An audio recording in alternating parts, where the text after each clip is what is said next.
Buku Wahyu ini menerangkan tentang keadaan yang terjadi pada akhir zaman ini. Dan Yohanes menuliskannya. Dan firman Tuhan mengatakan ini akan segera terjadi dan harus terjadi. Tuhan sendiri memerintahkannya kepada Yohanes. Pada waktu itu Yohanes lagi dibuang di Pulau Patmos. Dan Yesus datang kepadanya dan mengatakan kepada Yohanes bahwa dia harus menuliskan apa yang dia lihat dan dia dengar. Lalu jadilah buku Wahyu ini, saudaraku. Surat ini, saudaraku, ditujukan kepada malaikat ketujuh sidang jemaat yang ada di Asia. Yang dimaksud dengan malaikat sidang jemaat di sini adalah pemimpin sidang atau gembala sidang. Bukan malaikat yang biasa melayani di sorga. Malaikat yang biasa melayani di sorga, dia sudah melihat semuanya, saudaraku. Dia mengetahui, saudaraku, segala keadaan yang terjadi di sorga. Tetapi yang dikatakan dengan malaikat di sini, yaitu pemimpin jemaat atau gembala sidang dari ketujuh sidang jemaat yang ada di Asia pada waktu itu. Tetapi saya yakin surat ini juga berlaku bagi sidang-sidang jemaat pada akhir zaman ini, saudaraku. Karena buku Wahyu ini berlaku terus sampai Tuhan Yesus datang kedua kali. Nah, tiap-tiap gereja lokal, saudaraku, dipimpin oleh seorang hamba Tuhan, dipimpin oleh seorang gembala sidang yang bertanggung jawab kepada Tuhan. Jadi Tuhan bicara kepada gembala sidang itu. Tuhan bicara kepada malaikat sidang jemaat itu. Dia yang bertanggung jawab kepada Tuhan. Memang dia dibantu oleh tua-tua sidang dan pelayan-pelayan Tuhan yang lain, saudaraku, untuk menyampaikan maksud Tuhan kepada sidang tersebut, saudaraku. Dikatakan juga bahwasanya Tuhan Yesus berjalan-jalan di antara ketujuh kaki dian itu. Ketujuh kaki dian itu, saudaraku, adalah jemaat atau gereja lokal. Kita katakan sekarang dengan gereja lokal. Yaitu Tuhan Yesus berjalan-jalan di antara ketujuh kaki dian itu. Tuhan Yesus begitu eratnya, saudaraku, dengan gereja lokal. Bahkan Tuhan Yesus sebenarnya menyatu dengan gereja lokal itu. Pada waktu, saudaraku, Saulus menganiaya sidang jemaat, dia dalam perjalanan ke Damsyik untuk menangkap orang Kristen untuk dipenjarakan maupun untuk dibunuh. Di tengah jalan satu sinar menerpa Saulus, dan Saulus jatuh ke tanah. Dan terdengar satu suara yang berkata, Saul, Saul, mengapa engkau aniaya aku? Siapakah engkau, Tuhan? Akulah Yesus yang engkau aniayakan. Bagaimanakah Saul bisa menganiayakan Tuhan Yesus? Tuhan Yesus sudah berada di sorga pada waktu itu. Tetapi begitulah Tuhan Yesus menyatukan dirinya dengan sidangnya. Yesus ada dalam sidangnya. Sehingga Tuhan Yesus berkata, akulah yang kau aniayakan. Memang yang kau tangkap adalah anak-anakku, yang kau penjarakan, yang kau bunuh adalah orang-orang Kristen. Tetapi sebenarnya perbuatanmu itu adalah perbuatanmu kepadaku. Aku yang engkau aniaya. Sampai sekarang pun demikian juga. Kristus begitu menyatu dengan sidangnya. Itu sebabnya sidangnya berkuasa. Itu sebabnya, saudaraku, pada waktu kita mengabarkan Injil, jiwa-jiwa, saudaraku, menerima keselamatan, bahkan menerima kesembuhannya. Mengapa? Karena Tuhan Yesus ada di tengah-tengah kita. Tuhan Yesus yang menyambut jiwa-jiwa itu. Sebenarnya lebih jauh lagi Tuhan Yesus yang membawa jiwa-jiwa itu. Saya yakin tidak ada orang yang kebetulan hadir dalam kebaktian-kebaktian Natal kita belakangan ini yang datang dengan kebetulan. Roh Kudus memimpinkan mereka datang karena Tuhan menghendaki mereka mendengarkan Injil. Karena ada firman Tuhan juga berkata, sebelum Tuhan Yesus datang kedua kali, Injil harus dikabarkan ke seluruh muka bumi ini, sehingga tidak ada nanti orang yang berdalih-dalih. Dia sudah mendengar berita Injil. Sekarang terserah kepada mereka untuk menerima atau menolaknya. Tuhan tidak akan pernah memaksa mereka. Saudaraku, mengapa Tuhan membangunkan gereja lokal ini? Dan dalam buku Matius dikatakan, pintu alam maut sekalipun tidak bisa mengalahkannya. Jadi gereja lokal ini, gereja Tuhan ini akan hadir sampai Tuhan datang kedua kali. Bahkan gereja lokal inilah, gereja yang hidup inilah yang akan menjadi pengantin bagi Kristus, saudaraku. Yaitu saudara dan saya yang sudah selamat, yang sudah lahir baru, yang dibentuk terus sampai seperti Yesus. Dalam pembacaan Alkitab kita beberapa waktu yang lalu, dalam 1 Yohanes pasal 2 ayat 6 dikatakan, barang siapa yang ada di dalam Yesus, dia harus hidup sama seperti Yesus hidup. Memang ayat ini sebagai satu tantangan kepada kita. Kalau kita memakai pikiran manusiawi kita, rasanya tidak mungkin kita hidup sama seperti Yesus hidup. Bagaimana mungkin kita ini manusia biasa hidup sama seperti Yesus hidup? Tetapi firman Tuhan tetap ya dan amin. Standar Tuhan tidak pernah turun. Tuhan minta kita hidup sama seperti Yesus hidup. Berarti kita bisa hidup sama seperti Yesus hidup. Mengapa, saudaraku?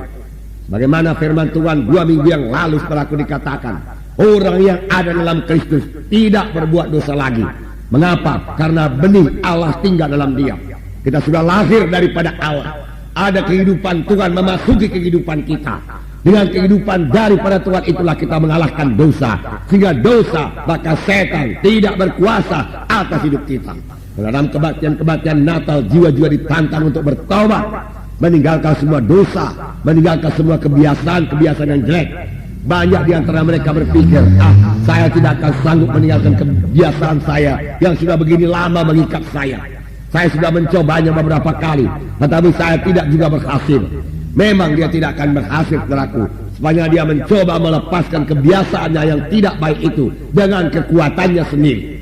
Tetapi pada waktu dia mengandalkan Yesus yang di dalam dia itu, saudaraku, untuk membantu, menolong, saudaraku, mengkuatkan dia bebas, supaya bebas daripada ikatan itu, dia pasti berhasil, saudaraku. Dia pasti berhasil. Nah, saudaraku, Bongke memberikan perumpamaan, saudaraku, mengenai seekor semut di telinga seekor gajah. Mereka dua bersahabat karib, mereka bersatu.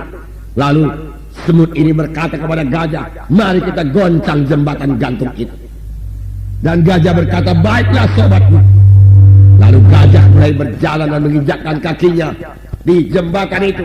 Pada waktu itu saja, saudaraku, jembatan gantung itu sudah bergoyang. Pada waktu gajah mulai melangkah di jembatan gantung itu, jembatan itu bergoyang dengan kerasnya sampai mereka ke seberang. Sampai di seberang, semut ini berkata kepada gajah, kita sudah menggoncang jembatan itu. Semut sendiri tidak bisa melaksanakannya. Saya sendiri tidak bisa melaksanakannya. Saudara sendiri tidak bisa melaksanakannya. Tetapi kita tidak sendiri, saudara. Yesus di dalam kita itulah yang melaksanakannya. Oleh sebab itu, nyanyian kita berkata, bersama-sama dengan Yesus kita melaksanakan pekerjaan yang besar. Tuhan Yesus juga berkata kepada kita, pekerjaan-pekerjaan yang aku kerjakan akan kamu kerjakan. Bahkan pekerjaan-pekerjaan yang lebih besar daripada ini akan kamu kerjakan karena aku pergi kepada Bapa. Yesus sudah di sorga sekarang, tetapi di dunia ini masih ada anggota tubuhnya yang akan mengerjakan pekerjaan Yesus. Saudara mengetahui pada waktu Tuhan Yesus berada di bumi ini, dia memakai tubuhnya berjalan ke sana kemari untuk memberitakan Injil. Dia mengulurkan tangannya menyembuhkan orang sakit. Dia memakai mulutnya mengabarkan Injil. Dia berkata, hai anakku, dosamu sudah diampuni. Memang dua perkara yang dilakukan Tuhan Yesus yang paling banyak dilakukan Tuhan selama dia di dunia ini, yaitu dia berkata kepada jiwa-jiwa, hai anakku, dosamu sudah diampuni. Kemudian Tuhan Yesus berkata, hai anakku, sembuhlah engkau daripada penyakitmu itu. Dua perkara ini senantiasa dilakukan Tuhan. Pada waktu Tuhan Yesus berada di bumi ini, dia berjalan dengan kakinya dan dengan tangannya dia meletakkan tangan. Sekarang dia sudah ada di sorga. Bagaimana dia meletakkan tangan? Bagaimana, saudaraku, dia berkata lagi, hai anakku, dosamu sudah diampuni atau mengajar? Saudaraku, sekarang Tuhan memakai anggota tubuhnya, yaitu saudara dan saya, yang telah menggabungkan diri dalam satu gereja yang hidup, yang telah menyerahkan diri menjadi anggota satu gereja yang hidup. Tuhan memakai sidangnya sekarang ini. Tuhan memakai anggota tubuhnya menyampaikan maksudnya yang kekal. Boleh jadi saudara bertanya, apakah sebenarnya maksud tujuan Allah yang kekal itu, yang dari zaman ke zaman tidak pernah pudar, yang tetap ada di hati Bapa? Apakah itu, saudaraku? Saudaraku, apakah itu, saudaraku, hanya jiwa-jiwa selamat saja bukan sampai di situ saja.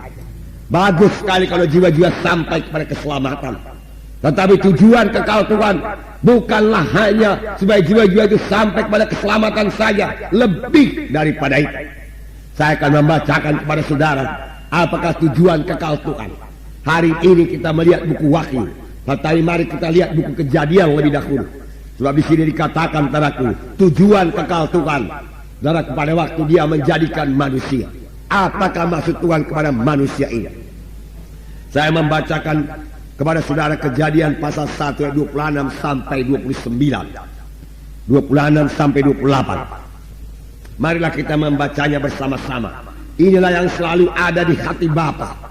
Walaupun manusia pertama gagal memenuhinya, tetapi Tuhan, saudaraku, tidak mengganti maksudnya ini. Tuhan kita adalah Tuhan yang pasti. Apa yang sudah dia rencanakan pasti dia sampaikan. Dia bukan bekerja sebagai orang yang bekerja separuh hati, lalu terdapat halangan, lalu dia berhenti, saudaraku, mengerjakan pekerjaan yang lain, mengganti, saudaraku, pekerjaannya. Kalau orang dunia ini mengganti bisnisnya, kalau dia gagal dalam satu bisnis. Tuhan kita bukan Tuhan yang demikian. Apa yang sudah dia rencanakan dari murahnya akan dia sampaikan sampai kehendak Tuhan jadi. Kejadian pasal 1 ayat 26 kita akan membaca bersama-sama. Berfirmanlah Allah, baiklah kita menjadikan manusia menurut gambar dan rupa kita, supaya mereka berkuasa atas ikan-ikan di laut, dan burung-burung di udara, dan atas ternak, dan atas seluruh bumi, dan atas segala binatang yang melata dan merayap di bumi. Maka Allah menciptakan manusia itu menurut gambarnya. Menurut gambar Allah diciptakannya dia, laki-laki dan perempuan diciptakannya mereka. Allah memberkati mereka. Lalu Allah berfirman kepada mereka, beranak cuculah dan bertambah banyak, penuhilah bumi, taklukkanlah itu, berkuasalah atas ikan-ikan di laut dan burung-burung di udara, dan atas segala binatang yang merayap di bumi. Saudaraku, inilah tujuan kekal Allah dari mulanya. Inilah yang ada di hati Bapa. Karena Bapa menginginkan satu mempelai, satu pengantin buat anaknya. Dia menciptakan manusia. Sebagai apakah manusia itu diciptakan? Di sini dikatakan menurut gambar dan rupa. Tuhan menciptakan manusia itu menurut gambar dan rupa Allah. Semua kejadian-kejadian diciptakan Tuhan hanya dengan ucapannya saja, hanya dengan firman-Nya saja. Jadi terang, jadi terang. Jadi matahari, bulan, bintang, jadi. Tetapi untuk menjadikan manusia, Tuhan memang mengambil tanah liat, lalu membentuk manusia itu serupa dengan Tuhan. Inilah ciptaan Tuhan yang paling tinggi menurut gambar dan rupa kita, supaya ia berkuasa di bumi ini. Tetapi bukan hanya berkuasa, Tuhan menghendaki saudaraku mereka beranak cucu, bertambah banyak, berlipat-lipat kali ganda, memenuhi bumi dan menaklukkan bumi ini, dan berkuasa. Saudaraku sayang, manusia itu, manusia yang pertama Adam dan Hawa itu gagal. Gagal karena setan. Tuhan tidak menghendaki gerejanya pada hari zaman ini gagal. Tuhan sudah berkata dalam Matius 16 ayat 18, pintu alam maut sekalipun tidak bisa mengalahkannya. Di manakah gagalnya manusia pertama itu? Saudara berkata dia masih beranak cucu, masih bertambah banyak, masih. Tetapi gagalnya mereka jatuh dari rupa dan gambar Tuhan. Rupa dan gambar Tuhan mereka jatuh karena mereka ditipu oleh setan. Setan memang menipu sampai sekarang ini. Dalam kebaktian Natal saya memperingatkan jiwa-jiwa. Semalam dalam kebaktian Natal muda-mudi saya memperingatkan muda-mudi supaya mereka jangan menuruti suara setan, jangan mau dibujuk-bujuk oleh setan yang merusakkan hidup mereka. Hidup yang sebenar-benarnya damai adalah hidup dalam firman Tuhan, bukan di luar firman Tuhan. Bukan hidup bebas berbuat kehendak hati, memuaskan hawa nafsu. Itu sama dengan anak yang hilang, yang tidak ada yang mengekangnya lagi. Dia bebas, saudaraku, mengumbar hawa nafsunya. Tetapi apa yang jadi kepada dia? Dia dipermalukan, direndahkan, kekurangan, penyakitan di kandang babi. Syukur-syukur, saudaraku, dia kembali lagi kepada Tuhan, saudara. Nah, itu sebabnya dalam Natal, saudara, kita katakan kembali kepada Tuhan, berbalik kepada Tuhan. Karena bagaimanapun besarnya kasih Bapa itu saudaraku kepada anak yang bungsu itu, sebelum anak itu kembali kepada Tuhan, lihat, pertolongan daripada Bapa tidak akan sampai kepadanya. Banyak persoalan jiwa-jiwa sekarang ini, banyak keberatan, banyak penyakit. Lalu mereka mulai mempersalahkan Tuhan dan berkata, kalau Tuhan mengasihi aku, mengapa begini berat penyakitku? Kalau Tuhan mengasihi aku, mengapa begini melarat hidupku? Bukankah dia penuh kasih, penuh kuasa, apa saja dia perbuat? Mengapa hidupku sampai demikian ini? Mengapa rumah tanggaku berantakan? Mengapa anak-anakku tidak bisa kuajari? Dan lain sebagainya. Saudara, karena dia belum mengambil langkah yang pertama, yaitu berbalik, datang kepada Tuhan Yesus, menyerahkan hidupnya sepenuhnya kepada Tuhan Yesus. Inilah keselamatan. Nah, manusia pertama jatuh dari kemuliaan Tuhan karena tipuan setan. Banyak anak-anak Tuhan juga jatuh daripada jalan Tuhan karena tipuan setan. Tetapi saudara masih bisa kembali kepada Tuhan dan masuk dalam rencana Tuhan, masuk dalam tujuan kekal Tuhan ini, yaitu menjadi satu umat pilihan Tuhan, imam-imam yang berkerajaan, hidup sebagaimana Yesus hidup, karena Tuhan telah melengkapi kita lebih dahulu. Tuhan bukan hanya sekedar berkata saja, engkau harus hidup sama seperti aku hidup, tanpa melengkapi kita dengan kuasa untuk hidup suci. Saudaraku, Tuhan melengkapi kita dengan ruhnya, memenuhkan kita. Jikalau dengan ruh itu kamu mematikan perbuatan tubuh, maka kamu akan hidup. Firman Tuhan berkata, kapan setan mulai membujuk kita melalui kehendak daging kita memakai kuasa Roh Kudus, kita penuh dengan Roh Kudus, kita bicara dengan bahasa roh, maka kita akan menang melawan dosa itu. Kita bisa hidup sama sebagaimana Yesus telah hidup. Nah, inilah tujuan kekal Tuhan, yaitu membangun satu umat pilihannya buat Tuhan. Dan tujuan Tuhan ini tidak pudar, tidak pernah berkurang sepanjang jam. Seperti saya katakan tadi, manusia jatuh kepada dosa, hilang kemuliaan Tuhan. Dikatakan di situ saudaraku, dalam Roma 3:23, sekaliannya sudah berbuat dosa dan telah kehilangan kemuliaan Tuhan. Orang yang kehilangan kemuliaan Tuhan tidak mungkin jadi pengantin bagi Yesus. Tetapi Yesus berjanji juga dalam buku Kejadian, keturunan perempuan ini nanti akan menghancurkan kepala ular itu. Siapakah itu keturunan perempuan itu? Apakah itu saudaraku Kain? Bukan. Kain tidak menjadi juru selamat. Tapi jauh-jauh hari kemudian sesudah itu, saudaraku, di Bethlehem, saudara, yang kita peringati sekarang ini, lahirlah Yesus. Anak Allah itu menjelma menjadi manusia untuk mengangkat semua dosa manusia ini. Saudara, itu sebabnya dia disalib. Satu tragedi yang besar, saudaraku, jadi bagi orang Kristen sekarang ini. Apakah itu, saudaraku? Mereka tidak mengerti lagi akan makna salib. Mereka tidak mengetahui berkat apa yang tersedia karena salib. Dari salib itu, biarlah saya terangkan kepada saudara, Yesus mati di kayu salib bukan untuk dirinya sendiri. Yesus mati di kayu salib untuk saudara dan saya, untuk manusia yang berdosa ini, supaya manusia yang berdosa ini bisa bebas dari dosa. Itu sebabnya ini dikatakan berita yang baik. Tuhan Yesus mencurahkan darahnya di kayu salib bukan untuk menebus dosanya. Tidak ada dosa dalam Yesus. Bukan pula untuk mendekatkan dia kepada Bapa di sorga. Dia tidak pernah renggang dengan Bapa di sorga. Tetapi Yesus mencurahkan darahnya untuk mengampuni dosa kita, bahwa kita yang sudah berpisah daripada Tuhan dekat kepada Tuhan. Tiap-tiap kali saya menerima anggur perjamuan suci, saya bertambah yakin saya dekat dengan Tuhan karena darah Yesus. Firman Tuhan berkata, darah Yesus anaknya itu mendekatkan kita kepada Tuhan.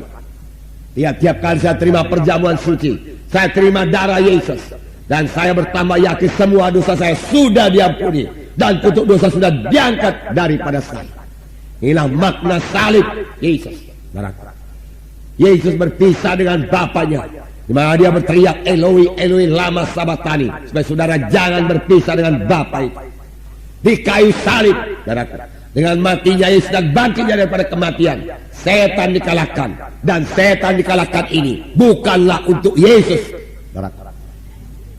bukanlah kemenangan bagi Yesus, tetapi kemenangan bagi saudara.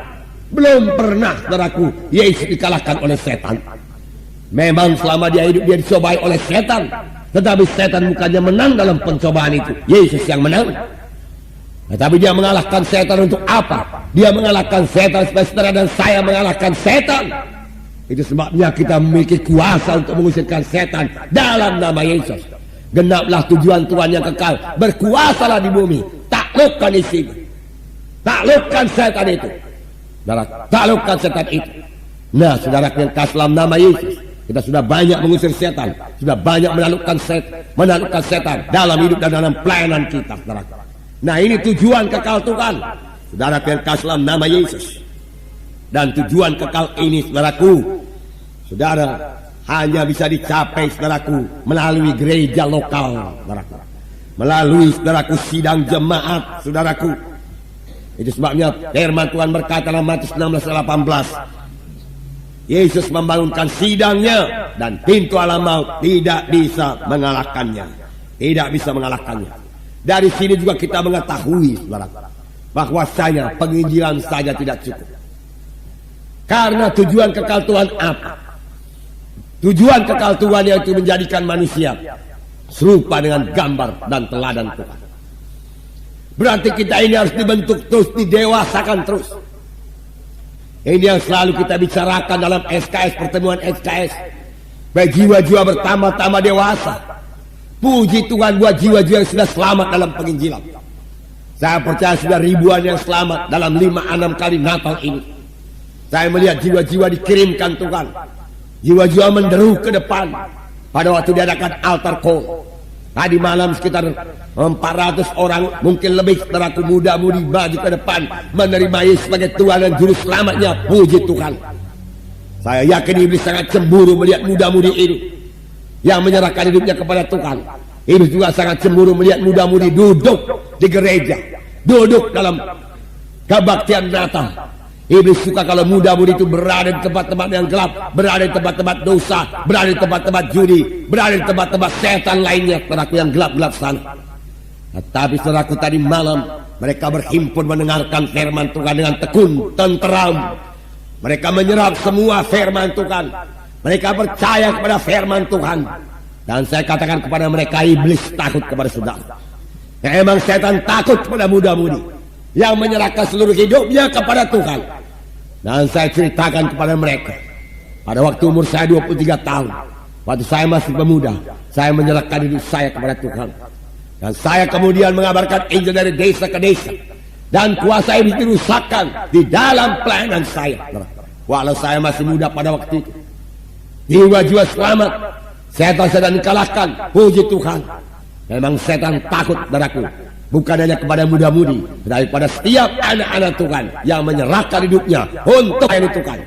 Setan takut, saudaraku, kepada anak-anak Tuhan yang telah dilengkapi dengan kuasa Tuhan, yaitu kuasa Roh Suci. Setan takut kepada anak-anaknya yang telah mengetahui apa haknya di dalam Tuhan, yaitu dia memiliki kuasa mengusirkan setan di dalam nama Yesus. Setan takut kepada anak-anak Tuhan yang mengenal siapa dia dalam Yesus. Adakah kita mengenal siapa kita dalam Yesus? Saya bukan Benyamin yang dulu sebelum saya selamat. Sesudah saya mengenal Yesus, saya sudah diubahkan Tuhan, dilengkapi Tuhan, diberkati Tuhan. Saya tidak dibawa kutuk dosa lagi, tetapi saya sudah dibawa berkat Abraham. Demikian juga saudara. Saya tidak lagi dikuasai oleh dosa, bukan lagi hamba dosa, tapi saya hamba kebenaran. Dosa tidak berkuasa atas saya, demikian juga dia tidak berkuasa atas saudara. Kalau saudara mengenal siapa saudara dalam Yesus, firman Tuhan berkata, saudara, adalah kejadian yang baru.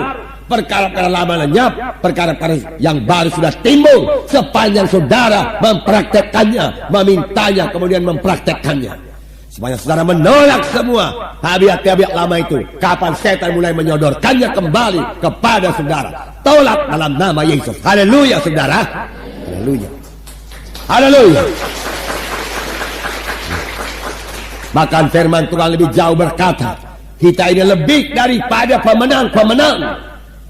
Bukan hanya menang saja, lebih daripada pemenang-pemenang. Begitulah luar biasa kelengkapan yang diberikan Tuhan kepada kita, saudaraku.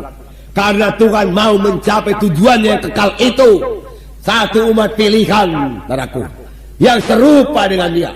Kembali saya katakan, 1 Yohanes 2:6, siapa yang mengatakan dia ada dalam Yesus, dia harus hidup sama sebagaimana Yesus hidup. Tidak mustahil dengan kuasa Roh Kudus, saudaraku. Memang tidak terus sempurna, saudaraku, tapi Tuhan akan membawa kepada kesempurnaan. Jadi saudaraku, kalau kita sudah mengetahui tujuan kekal Tuhan ini, biarlah ini menggerakkan kita, bukan hanya untuk menginjil, tetapi untuk melayani jiwa-jiwa yang sudah selamat itu. Memang penginjilan penting sekali, harus menginjil. Itulah langkah pertama, saudaraku. Dan memang pekerjaan sangat diberkati Tuhan. Pada mula pertama pelayanan ini, saya tidak begitu mengerti, walaupun saya membangun gereja pada waktu itu, saudaraku. Tetapi saya memang lebih suka menginjil, karena rasanya menginjil ini lebih enak. Jiwa-jiwa selamat, kita berdoa setan diusirkan, jiwa-jiwa sembuh kalau kita meletakkan tangan, puji Tuhan. Tetapi tidak hanya sampai sekian saja maksud Tuhan. Maksud Tuhan membentuk jiwa-jiwa itu terus bertambah-tambah dewasa. Firman Tuhan berkata supaya mereka sampai kepada kedewasaan yang penuh, tidak diombang-ambingkan oleh angin pengajaran kiri kanan, tidak bimbang lagi, tapi teguh di dalam Tuhan. Itu sebabnya firman Tuhan berkata dalam Efesus 4 ayat 11 sampai 12. Ayat 11 dikatakan di sini, dan ialah yang memberikan baik rasul-rasul maupun nabi-nabi, baik pemberita-pemberita Injil maupun gembala-gembala dan pengajar-pengajar, untuk memperlengkapi orang-orang kudus bagi pekerjaan pelayanan, bagi pembangunan tubuh Kristus, supaya kita semua telah mencapai kesatuan iman dan pengetahuan yang benar tentang anak Allah, kedewasaan penuh dan tingkat pertumbuhan yang sesuai dengan kepenuhan Kristus, sehingga kita bukan lagi anak-anak yang diombang-ambingkan oleh rupa-rupa angin pengajaran, oleh permainan palsu manusia dan kelicikan mereka yang menyesatkan. Amin, saudara. Melayani. Jangan seorang mengambil mahkotamu, berarti mereka sudah punya mahkota. Dari dunia ini punya mahkota, di sana kenyataannya. Amin, saudara. Ya. Karena mereka melayani, adakah mahkota saudara? Saudara kira-kira saja kepada Tuhan, apakah perbuatan saudara, pengorbanan saudara, pelayanan saudara yang kira-kira pantas menerima mahkota? Saudara, masing-masing kita berhitung kepada Tuhan. Engkau mematuhi firman-Ku, Tuhan berkata. Ini pujian kepada sidang, tidak ada pria, tidak ada pria. Saudara, tidak ada teguran. Puji Tuhan. Jadi menantikan kedatangan Tuhan kedua kali, penuh dengan Roh Kudus, penuh dengan pelayanan, penuh dengan pengorbanan kepada Tuhan. Penuh dengan firman Tuhan, tidak miskin daripada firman Tuhan. Ini menantikan kedatangan Tuhan. Dan firman Tuhan berkata, Ia akan kujadikan soko guru, tiang dalam bait suci Allahku. Tidak akan keluar lagi dari situ. Kutuliskan nama kepadanya. Barang siapa bertelinga, hendaklah yang mendengar apa yang katakan Roh itu kepada sidang jemaat. Barang siapa menang. Kemudian ada sidang Laodikea. Sedikit 5 menit. Sidang Laodikea ini saya ceritakan saja kepada saudara. Tuhan juga berkata, aku tahu perbuatanmu, sidang Laodikea. Engkau tidak dingin, tidak panas. Kalau dingin sudahlah, tidak selamat. Saudara, menyembah berhala. Tetapi itu pun tidak. Tapi hangat pun tidak. Panas pun tidak. Suam. Ini gereja kompromi. Kompromi dengan duniawi. Dua sidang ini akan muncul pada akhir zaman. Sidang Philadelphia dan sidang Laodikea. Apakah Tuhan membiarkan saja keadaan suam? Tuhan berkata, kau muntahkan engkau. Alangkah baiknya kalau kau panas atau dingin. Kalau dingin kau tidak perlu kurus lagi. Kau beku, silahkan ke neraka. Tetapi karena kau suap, juga tidak laku pada aku memuntahkan engkau keluar dari mulutku, dia katakan. Tetapi kau berkata, aku kaya. Sidang ini tidak sadar keadaan. Tidak sadar. Banyak acaranya, banyak. Acaranya apa? Bukan penginjilan, bukan pembangunan sidang. Acaranya acara sosial. Ini gereja akhir zaman. Makan-makan, kumpul-kumpul, bicara metode-metode, Dapat metode-metode tidak bergerak, tinggal metode. Rencana-rencana, rapat-rapat yang panjang, hanya di atas kertas. Kerap kali kita tidak ada di atas kertas, cuma ada di lapangan. Puji Tuhan. Sudah. Haleluya. Mereka tidak tahu keadaannya, tidak sadar. Mereka berkata, aku kaya dan telah memperkaya diriku, dan aku tidak kekurangan apa-apa. Inilah kata sidang Laodikia, tidak kurang aku, kaya aku. Karena engkau, tetapi engkau tidak tahu bahwa engkau melarat, malang, miskin, buta, telanjang. Ini rohani. Mereka memang berada di daerah yang kaya. Anggota-anggotanya juga kaya dan memperkaya diri. Karena kota Laodikia adalah kota dagang, terutama dalam pengobatan mata. Mereka sangat terkenal dalam pengobatan mata. Dan kau akhir dalam pengobatan mata, Tuhan berkata, tapi sebenarnya engkau buta, telanjang, tidak berpakaian. Padahal di Laodikia ini ada pabrik wool, kain wool. Tetapi Tuhan berkata mereka telanjang. Tapi walaupun demikian Tuhan masih menawarkan berkat.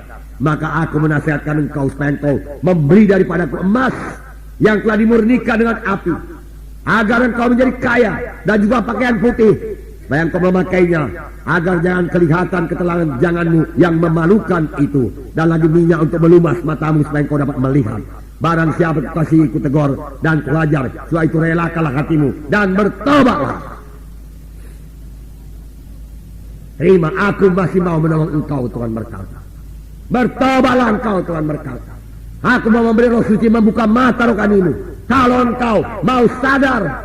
Tetapi kalau engkau tidak sadar dan menganggap dirimu kaya, tidak kekurangan suatu apapun, padahal engkau miskin, buta, bertelanjang.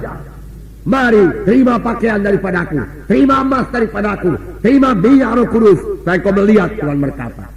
Memang engkau kuhajar, Tuhan berkata, karena aku mengasihi. Tetapi sayangnya dalam sidang ini, lihat aku berdiri di muka pintu dan mengetuk. Jikalau ada orang yang mendengar suaraku dan membukakan pintu, aku akan masuk mendapatkannya, dan aku makan bersama-sama dengan dia, dan dia bersama-sama dengan aku. Selalu ayat ini kita pakai buat orang yang belum selamat. Yesus berdiri di muka pintu hati saudara, dalam KKR, dalam kebaktian Natal. Tetapi lihatlah ayat ini dipakai saudaraku untuk sidang Laodikia. Bagaimanakah sidang Laodikia? Yesus di luar sidang, saudara. Tidak dalam sidang lagi Yesus, saudara. Mereka tidak perlu Yesus lagi. Mereka punya acara sendiri. Mereka punya rencana sendiri. Mereka menjalankan gereja dengan kekuatannya sendiri. Yesus sudah di luar, saudara. Tetapi Yesus masih mengetuk pintu. Biarkan aku masuk. Makan dengan aku, bersekutu dengan aku, bersama-sama dengan aku. Dan Tuhan masih menjanjikan, barang siapa yang menang, ia akan kedudukan bersama-sama dengan aku di atas tahtaku. Bagaimana aku telah menang dan duduk bersama-sama dengan Bapakku di atas tahtanya. Siapa yang bertelinga, hendaklah yang mendengarkan apa yang dikatakan Roh kepada jemaat-jemaat. Ini sidang yang terakhir. Saya percaya dua sidang ini akan jadi pada zaman akhir ini. Yang jahat akan bertambah jahat, yang baik akan bertambah baik, yang suci akan bertambah-tambah suci. Jangan kompromi, saudara. Kita kompromi dengan kuasa kegelapan. Hajimat berkala, tanggal-tanggal dukun-dukun. Saudaraku, anak-anak Tuhan tidak ada urusan dengan itu, saudara. Tidak ada. Potong tahu dengan hal-hal seperti itu. Tidak menjamah hal-hal kegelapan seperti itu. Menyebutnya pun malu di tengah-tengah sidang Tuhan. Segala kenajisan, kekotoran, tinggalkan semua dalam nama Yesus. Tinggalkan semua. Kalau Bongke berkata, mengapain sebelum masuk? Karena dalam rumah itu masih ada partner-partner yang salah dalam hati orang itu. Apa itu partner yang salah? Hajimat berkala, tanggal-tanggal dukun-dukun. Apa itu partner yang salah? Keduniawian. Apa itu partner yang salah? Karena kenajisan, saudara. Hawa nafsu, saudara. Kehendak daging, percabulan, perzinahan, saudara. Sudah. Sekarang ada yang dikatakan kumpul kebo. Semua itu, saudaraku, kekejian kepada Tuhan. Saudaraku, mari kita masuk kepada kesucian Tuhan. Sudah. Bagaimana sidang di Philadelphia ini tidak menyangkal Tuhan, kudus dan benar di hadapan Tuhan. Barang siapa yang berkata dia ada dalam Yesus, hendaklah dia hidup sama seperti Yesus hidup. Inilah tujuan kekal Tuhan dari mulanya, yaitu satu umat pilihannya. Bisakah kita laksanakan? Bisa. Penuh dengan Roh Kudus, penuh dengan firman Tuhan, banyak berdoa, setia kebaktian, serahkan diri saudara pada gereja yang hidup, mulai melayani. Aku tahu perbuatanmu, Tuhan berkata, aku tahu hidupmu, Tuhan berkata. Pujilah Tuhan, biar semua kita menang. Sama sebagaimana firman Tuhan ini berkata, barang siapa yang menang, barang siapa yang menang, jangan ada yang kalah. Biarlah kita menang, karena Tuhan telah memberikan kelengkapan bagi kita untuk menang, yaitu kuasa Roh Kudus yang di dalam hati kita. Mari kita berdiri.